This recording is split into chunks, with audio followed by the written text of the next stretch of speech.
থানা থেকে কোমরে হাত দিয়ে হাঁটছি আর গান গাইছি। পুলিশ শালা পরের পোলা, দুঃখ বোঝে না, গিরায় গিরায় বাড়ি মারে, সইতে পারি না। তখনই কারোর সাথে ধাক্কা লাগে। পকেটের দিকে চোখ যেতেই দেখি 1000 টাকার 2টা নোট চকচক করছে। আর কি, মেরে দিলাম। কিন্তু যার সাথে ধাক্কা লাগে তার সামনে দাঁড়াতেই আমি তো প্রায় শেষ। এটা তো এক মহিলা পুলিশ। মনে মনে বলছি, ওরে আরমাইন্না রে, তুই আর পকেট মারা মানুষ খুঁজে পেলি না, শেষ কিনা মহিলা পুলিশের পকেট মারলি। আবার মনে হয় মার খেতে হবে রে, রেডি থাক। আমি কিছু বলতে যাব, তার আগেই দারোগা ম্যাডাম বলে, এই ছেলে, চোখে দেখতে পাও না? আর মুখে এসব কিসের দাগ? মনে তো হচ্ছে কেউ মেরেছে। আর কইেন না গো দারোগা ম্যাডাম, আপনাদের পুলিশের গায়ে এত জোর কি করে আসে? পুলিশ মেরেছে কেন? কি করেছো তুমি? আপনাদের পুলিশের আবার কারণ লাগে নাকি দারোগা ম্যাডাম? এই কি বললে তুমি? আবার মার খাবার ইচ্ছে আছে? না না, বলিও না। একবার যে মাইর খাইছি, আর একবার খেলে মনে হয় জানালা লইয়া বাসায় ফিরতে পারবো না। আমি এখন জায়গা দারোগা ম্যাডাম। কোথায় থাকো তুমি? এইখান থেকে একটু সামনে, একটু দূরে একটা বস্তি আছে, সেইখানে। বলেই দারোগা ম্যাডামকে সালাম দিয়ে চলে আসে বস্তিতে। একটু পর দারোগা ম্যাডাম তার পকেটে হাত দিয়ে দেখে টাকা নেই। শালা চোর, আমার পকেট মেরে গেল! কত বড় সাহস, পুলিশের পকেট মারে! তোকে তো আমি দেখে নিব। বলেই সবাইকে থানায় যেতে বলে। ছোঁয়া আমার বস্তির দিকে আসতে থাকে। হঠাৎ রাস্তার পাশে চোখ যেতেই দেখে আমি দাঁড়িয়ে দাঁড়িয়ে সিগারেট খাচ্ছি। গাড়িটা থামিয়ে আমার কাছে এসে আমার কলার ধরে। এই কোন শালারে আমার আর কিছু বলার আগেই দেখি সেই দারোগা ম্যাডাম একটা ঢোক গেলে মনে মনে বলি, এই রে, হয়ে গেল। মনে হয় বুঝে ফেলেছে আমি যে তার পকেট মেরেছি। এখন যে আমার কি হবে? আমাকে চুপ করে থাকতে দেখে দারোগা ম্যাডাম বলে, তোর এত বড় সাহস, তুই একজন পুলিশের পকেট মারিস? তোকে আজকে থানায় নিয়ে গিয়ে যদি 3rd ডিগ্রি না দিয়েছি তো আমার নামও সোয়ানা। আরে দারোগা ম্যাডাম আসতে, সবাই যদি শুনে আপনি পুলিশ হওয়ার পরেও কেউ আপনার পকেট মেরে দিয়েছে, তাহলে কি হবে বুঝতে পারছেন? আপনার প্রেস্টিজ পাঞ্চার হয়ে যাবে। এই, তোর লজ্জা করে না চুরি করতে? চুরি বিদ্যা মহাবিদ্যা, যদি না পড়ো ধরা। জানেন তো দারোগা ম্যাডাম। তুই আমাকে জ্ঞান দিচ্ছিস? একে তো আমার পকেট মেরেছিস, তার উপরে জ্ঞান? এই, তোর লজ্জা করে না চুরি করতে? কি যে বলেন না দারোগা ম্যাডাম, চুরি করতে গেলে ট্যালেন্ট লাগে, লজ্জা না। আয় আমার সাথে। না না, আমি যাব না। একটু আগেই ধোলাই খেয়েছি পুলিশের। আবার এই নেন আপনার টাকা, আমি গেলাম। চুপচাপ আমার সাথে আয়, নয়তো সত্যি সত্যি এবার ধোলাই দিব। আপনি এত মিষ্টি করে বলছেন, আমি না গিয়ে কি পারি? চলুন চলুন। বলেই সোয়ার সাথে ওর গাড়িতে উঠে বসি। সোয়া গাড়ি ড্রাইভ করছে, আমি ভদ্র ছেলের মতো বসে আছি। সোয়া বলে, তোর বাসায় কে কে আছে? বাবা মা ভাই বোন দাদা দাদি কেউ নেই, আমি একা। কেউ নাই মানে? বুঝলাম না। ছোট থেকেই বস্তিতে মানুষ হয়েছি। সবাই কয় আমার বাপ মা নাকি আমার ডাস্টবিনে ফেলে গেছে। সেইখান থেকে একজন আমাকে কুড়িয়ে এনে একটু বড় করতেই শেখায় কিভাবে চুরি করতে হয়। আমার কথা শুনে সোয়ার মনটা মনে হচ্ছে খারাপ হয়ে গেল। একটু পর আমার বস্তির সামনে এসে বলে, কাল বিকেল 5টায় এখানে থাকবে, আমি আসবো তোমাকে নিতে, ঠিক আছে? ঠিক আছে। এই বলে আমি চলে যাই বস্তিতে। বস্তিতে যেতেই ময়না দৌড়ে এসে আমার কাছে বলে, কিরে আরমান, তুই কইছিলি? সে কখন থেকে তোরে খুঁজতাছি। কেন আমার খুঁজতাছুস কেন? আমার দিয়ে তোর কি কাম? তুই জানোস না আমি তোরে না দেখে থাকবার পারি না? এই স্যামডি, যা তো সামনে থেকে। যখনই সামনে পড়ে খালি আজাই রেপেসার পথে তাহে, সর সামনে থেকে। বলেই ময়নাকে পাশ কাটিয়ে বাড়ির ভেতরে চলে যাই। শরীরে একটু ব্যথা আছে, তাই গিয়ে শুয়ে পড়ি। রাতে ঘুম থেকে উঠে হালকা খাবার খেয়ে বসে আসি।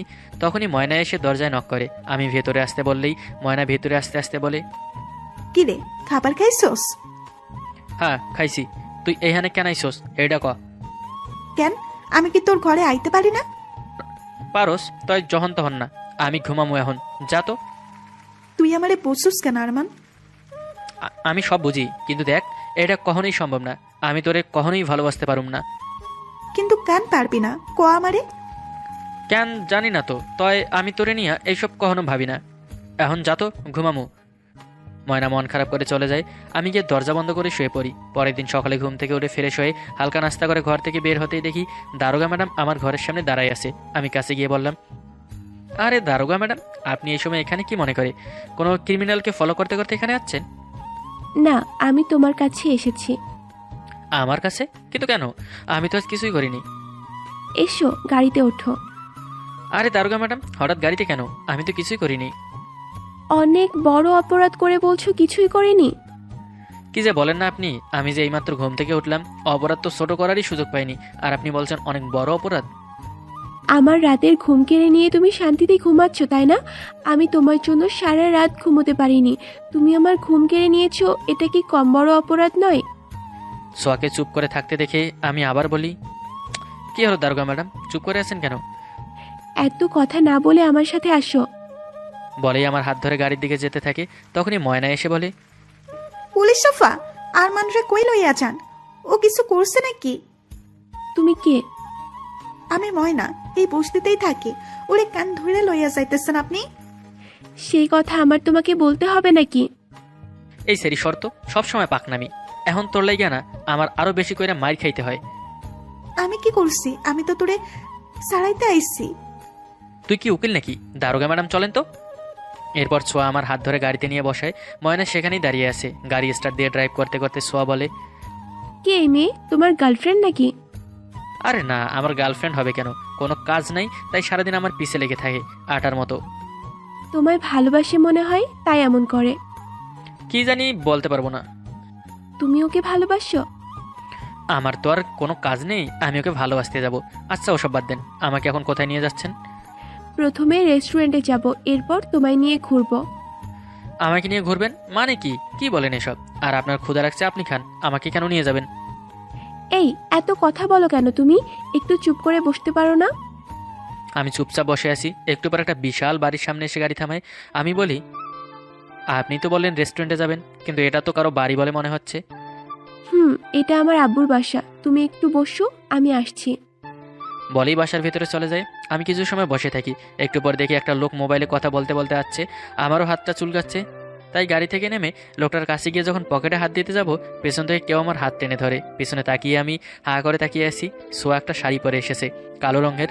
সোয়া আমার হাত টেনে ধরে গাড়ির কাছে নিয়ে আসে। আমি কখনো সোয়ার দিকে তাকিয়ে আসি। আমি তখনও এমন করে তাকিয়ে আছো কেন? আর একটু আগে কি হচ্ছিল এগুলো? তুমি আবার চুরি করছিলে? ছোঁয়ার কথায় বাস্তবে ফিরি। আমি আমতা আমতা করে বলি, আসলে অনেক দিনের অভ্যাস তো, চেঞ্জ হতে তো একটু সময় লাগবে দারোগা ম্যাম। আচ্ছা, আমাকে কেমন লাগছে বললে না তো? খুব সুন্দর লাগছে ম্যাম। তা হঠাৎ শাড়ি পরার কারণ কি দারোগা ম্যাডাম? ঘুরতে যাব, এখনো কি পুলিশের পোশাক পরে যাব? এটাও ঠিক বলেছেন। আরও কিছু সময় কথা বলে দুজনে চলে আসি একটা রেস্টুরেন্টে। এরপর দুজনে খাবার খেয়ে একটা পার্কে এসে বেঞ্চে বসে আসি। দুজনের মাঝে কিছু সময় নীরবতা ভেঙে আমি বলি, এখানে এনে চুপচাপ বসে আছেন কেন দারোগা ম্যাডাম? আমার নাম সোয়া, আমার নাম ধরে ডাকলে খুশি হব। কি যে বলেন, আমি আপনার নাম ধরে ডাকতে পারবো না। দেখো আরমান, আমি ঘুরিয়ে পেঁচিয়ে বলতে পারি না। গতকাল যখন তোমাকে প্রথম দেখি, তখন থেকে আমি তোমাকে ভালোবেসে ফেলেছি। আর কাল সারা রাত আমি ঘুমোতে পারিনি তোমার কথা ভেবে। মজা করছেন? আমার মতো একটা চোরকে ভালোবাসেন, তাও আপনার মতো একজন পুলিশ। আমি কোনো মজা করছি না আরমান, আমি সত্যিই তোমাকে ভালোবাসি। মাত্র 2 দিনের পরিচয়ে আপনি আমাকে ভালোবাসেন? কাউকে ভালোবাসার জন্য 2 দিন লাগে না, এক পলকেই ভালোবাসা হয়ে যায়। দেখেন দারোগা ম্যাডাম, এসব পাগলামি রেখে বাসায় যান। আমি কোনো দিক থেকে আপনার যোগ্য না। আপনি অনেক ভালো একটা ছেলেকে ডিজার্ভ করেন। আমার আর কোনো ছেলেকেই চাই না, তোমাকেই চাই। ম্যাডাম, এটা কোনো সিনেমা নয় যে 2-3 ঘন্টা পর শেষ হয়ে যাবে। আমি জানি এটা কোনো সিনেমা নয়। তুমি হয়তো ভাবছো আমি ভালোবাসার অভিনয় করে পরে চলে যাব। যদি এমন কিছু মনে করে থাকো, তবে তুমি ভুল ভাবছো। চলো, এখনই বিয়ে করব, তারপর তো আমাকে বিশ্বাস করতে পারবে। বিয়ের জন্য যে শাড়িটা লাগবে সেটা কিনে দেওয়ার মতো সামর্থ্য আমার নেই। আর বিয়ে করতে গেলে বাবার নাম লাগে জানেন তো, কিন্তু আমি তো বাবার নামই জানি না। 2 দিন পর যখন লোকে আঙ্গুল তুলবে আপনার দিকে, সব ভালোবাসা পালিয়ে যাবে। এসব ফালতু চিন্তা বাদ দিয়ে বাসায় যান। বলেই হাঁটতে শুরু করি। পিছন থেকে সোয়া চিৎকার করে বলে, আমি ততক্ষণ পর্যন্ত এখান থেকে যাব না, যতক্ষণ পর্যন্ত তুমি এসে আমাকে ভালোবাসি না বলবে। পাগলামি রেখে বাসায় যান, আমি আর আসবো না এখানে। আমি মরে যাব, তবুও এখান থেকে যাব না, মনে রেখো। আর কিছু না বলে বস্তিতে ফিরে এলাম। বস্তিতে আসতে ময়না দৌড়ে এসে বলে, কি রে, তুই ঠিক আছিস? তোরে ওই পুলিশ আপা মারে নাই তো? আমি ঠিক আছি, সর, ঘরে যাবো। একটু ভালো করে কথা কইলে কি হয় আমার লগে? মাথায় উঠিস না ময়না, তাইলে ভালো হইবে না। আর কিছু না বলে ঘরে এসে শুয়ে আসি। কখন ঘুমিয়ে গেছি জানি না। দুপুরে ঘুম থেকে উঠে গোসল করে খাবার খেয়ে বসে আসি। হঠাৎ মনে হলো, আচ্ছা দারোগা ম্যাডাম কি সত্যি সত্যি ওখানেই আছে নাকি? আমার জন্য না আবার ওনার কোনো ক্ষতি হয়, যাবো একবার নাকি না, ধুর, পাগল হয়ে যাব আমি। এমন হাজারো কথা ভাবতে ভাবতেই চলে এলাম পার্কে। এসে দেখি ছোঁয়া মাথা নিচু করে এখনও বসে আছে। ছোঁয়ার কাছে যেতে নিলে দেখি সামনের দিকে একটা লোক যাচ্ছে, আর কি পকেটটা মেরে দিলাম। এরপর ছোঁয়ার কাছে গিয়ে কাঁধে হাত রাখতেই আমার দিকে তাকিয়ে বলে ওঠে।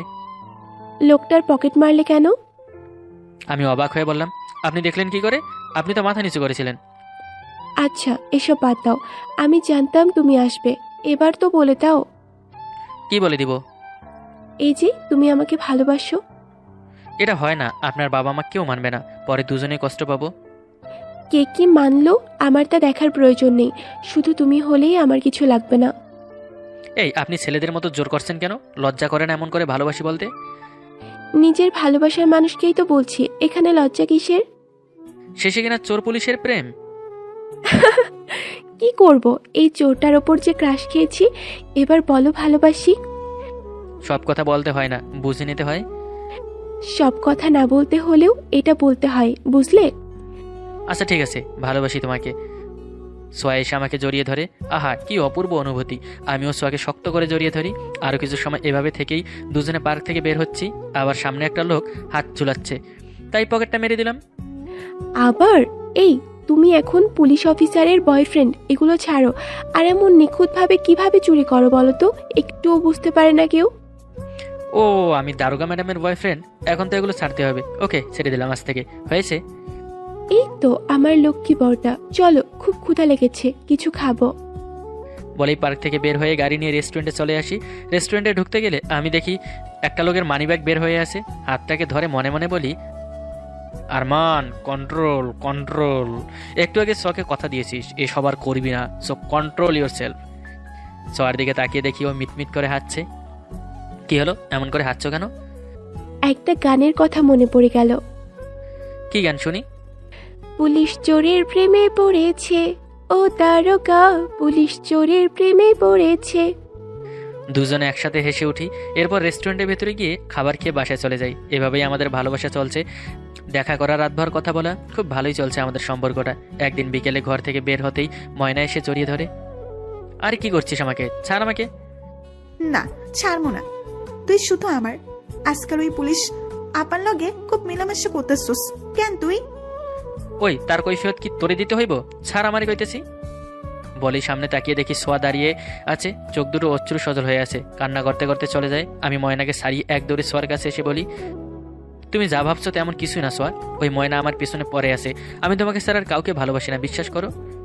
সোয়া আমার কলার ধরে বলে, ওই মেয়ে কেন তোমাকে জড়িয়ে ধরবে? কেন? আরে ওই মেয়ে পাগল, আমি কি করব বলো?